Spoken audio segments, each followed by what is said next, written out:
सम की डरावनी कहानी, रक्त रंजित सड़क, असम के एक छोटे से गांव बोरगांव से होकर जाने वाली एक सुनसान सड़क के बारे में अजीब अजीब कहानियां प्रचलित थीं। कहा जाता था कि वहां रात के समय एक भूतिया महिला दिखाई देती है जो अकेले सफ़र कर रहे लोगों को रोकने की कोशिश करती है। कई लोगों ने दावा किया कि उन्होंने वहां अजीब चीखें सुनी हैं और कुछ तो बिना किसी कारण अपनी गाड़ियों से गिरकर घायल भी हो चुके थे, लेकिन कोई भी इस बात की सच्चाई साबित नहीं कर पाया था। राहुल और समीर, दो दोस्त, गुवाहाटी से सिलचर जा रहे थे। उन्होंने उस रहस्यमयी सड़क के बारे में सुन रखा था, लेकिन वे इन कहानियों को मजाक समझते थे। भूत भूत कुछ नहीं होते, ये सब बस लोगों के मन का भ्रम है, राहुल ने हंसते हुए कहा। रात के करीब 11 बजे वे उस सड़क पर पहुंचे। सड़क घने जंगलों से घिरी हुई थी और चारों तरफ घना कोहरा फैला हुआ था। आसपास कोई रोशनी नहीं थी, बस उनकी कार की हेडलाइट्स उस अंधेरे को चीरने की कोशिश कर रही थी। अचानक एक सफ़ेद साया, जैसे ही उन्होंने सड़क के एक मोड़ पर गाड़ी मोड़ी, उनकी गाड़ी के सामने अचानक एक सफ़ेद साड़ी पहने महिला आ खड़ी हुई। वह बिल्कुल स्थिर खड़ी थी। उसका चेहरा झुका हुआ था और उसके लंबे काले बाल चेहरे को ढके हुए थे। राहुल ने अचानक ब्रेक लगाई। गाड़ी का टायर जोर से चिल्लाया, लेकिन महिला टस से मस नहीं हुई। भाई, ये क्या है?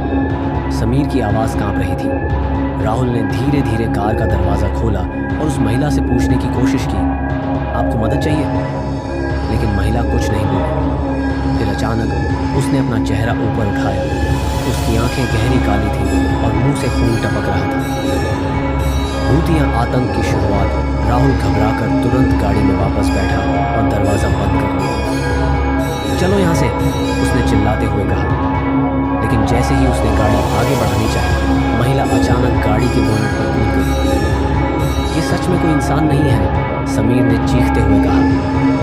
राहुल ने पूरी ताकत से गाड़ी को रिवर्स में डाला और तेजी से पीछे हटने लगा।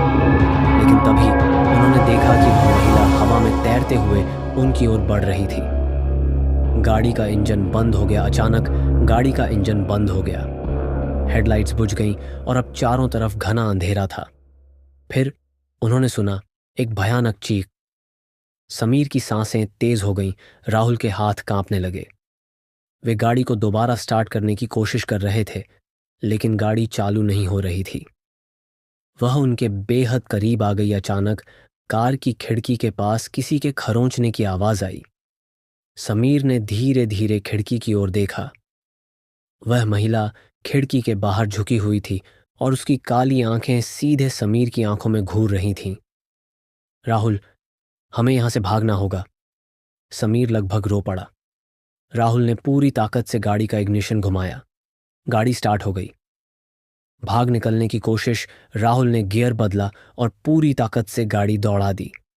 गाड़ी की हेडलाइट्स फिर से जल उठीं, लेकिन जैसे ही उन्होंने आगे देखा, वह महिला अब सड़क के बीचों बीच खड़ी थी। भाई, अब गाड़ी मत रोको, समीर चिल्लाया। राहुल ने आंखें बंद कीं और गाड़ी को तेजी से भगाने लगा। जब वे महिला के पास पहुंचे तो गाड़ी उसके शरीर के आर पार निकल गई, जैसे वह हवा से बनी हो। रक्त से सना संदेश। वे लगभग 2 किलोमीटर तक बिना रुके गाड़ी भगाते रहे।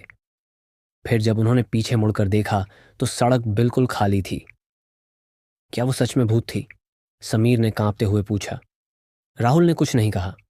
उसके हाथ अभी भी कांप रहे थे, लेकिन असली झटका उन्हें तब लगा जब उन्होंने कार के शीशे में कुछ लिखा हुआ देखा। तुम बच नहीं सकते। वह संदेश खून से लिखा हुआ था।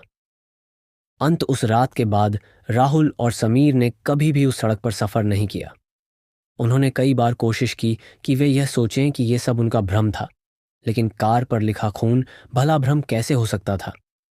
आज भी अगर कोई उस सड़क से गुजरता है तो लोग कहते हैं कि वहां एक सफ़ेद साड़ी में महिला अब भी दिखाई देती है, और अगर कोई उसकी ओर देख ले तो वह उसके साथ वही करती है जो उसने राहुल और समीर के साथ किया था, या शायद उससे भी बुरा। क्या आप कभी उस सड़क पर जाना चाहेंगे?